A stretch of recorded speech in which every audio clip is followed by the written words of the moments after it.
Hey all, Ron here from Military Images Magazine with a new episode of Life on the Civil War Research Trail.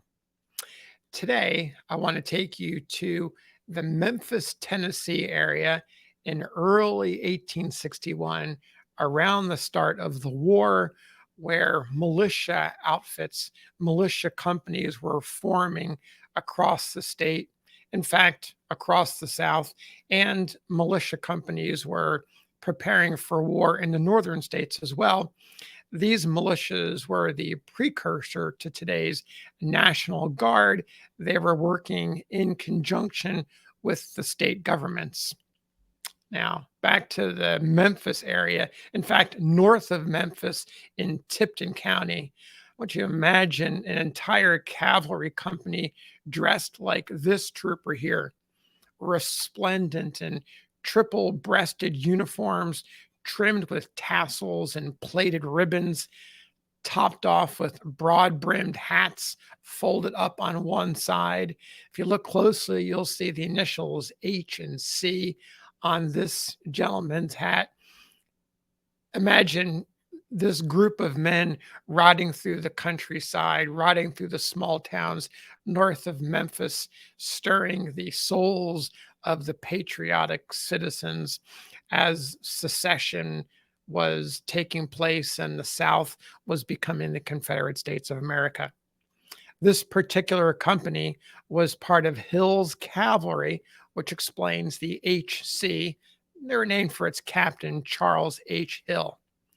This particular trooper is named Leslie J. O'Kelly, and he posed here about this time wearing his uniform, just like you see it here.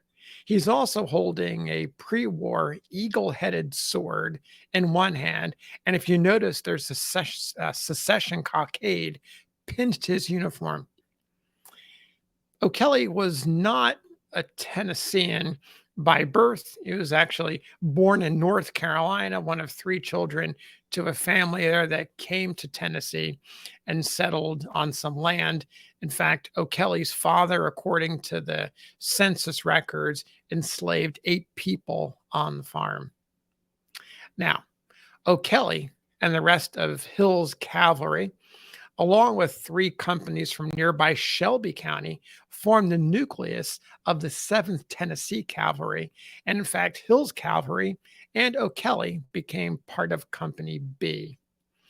So I want to take you forward now to one of their early engagements where we get a sense of what O'Kelly was like as a soldier.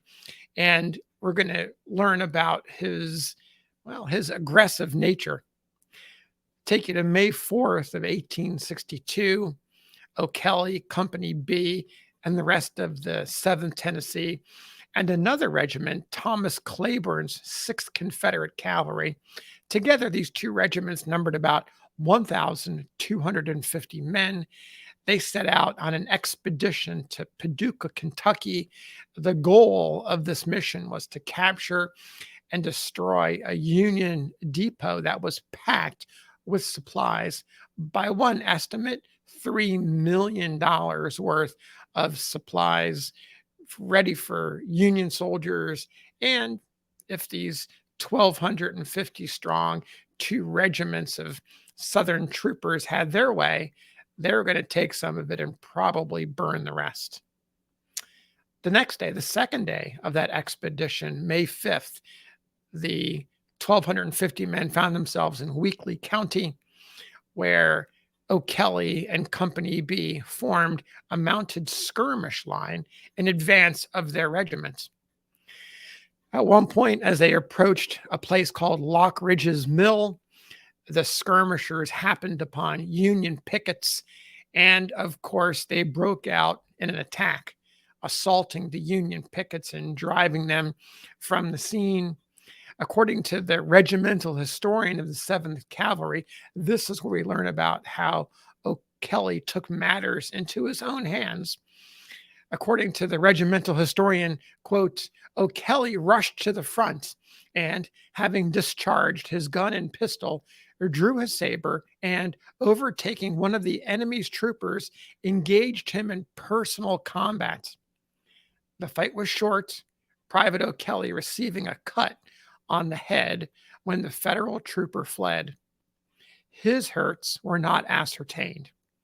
Private Kelly, however, remained in the combat and soon afterward captured the enemy's quartermaster and brought him to headquarters. So there's a little bit of O'Kelly and his actions in the expedition to Paducah. Now, O'Kelly's personal combat, that hand-to-hand fight, was one of several such combats that were reported. The expedition continued on, but they never got to the supply depot at Paducah. O'Kelly, meanwhile, remained in the ranks on numerous other expeditions and operations in Tennessee and elsewhere. Through the end of the war, he rose in rank from a private to corporal, and in fact appears on the rolls of the men surrendered at Gainesville, Alabama, part of Lieutenant General Richard Taylor's Trans-Mississippi Department. And that surrender occurred on May 4th, 1865, exactly 3 years after O'Kelly and his company headed off on the expedition to Paducah. O'Kelly melted back into society. He returned to Fayette County in Tennessee, from which he came. He later moved to Arkansas, where he lived into an old age, 74 years old, dying in 1911. He outlived 2 wives with whom he fathered at least 8 children. So there you have it, the story of this resplendently dressed Hills Cavalry trooper that went on to join the 7th Tennessee Cavalry and participate in numerous operations in the South during the Civil War. Thanks for listening. We'll see you on the next episode.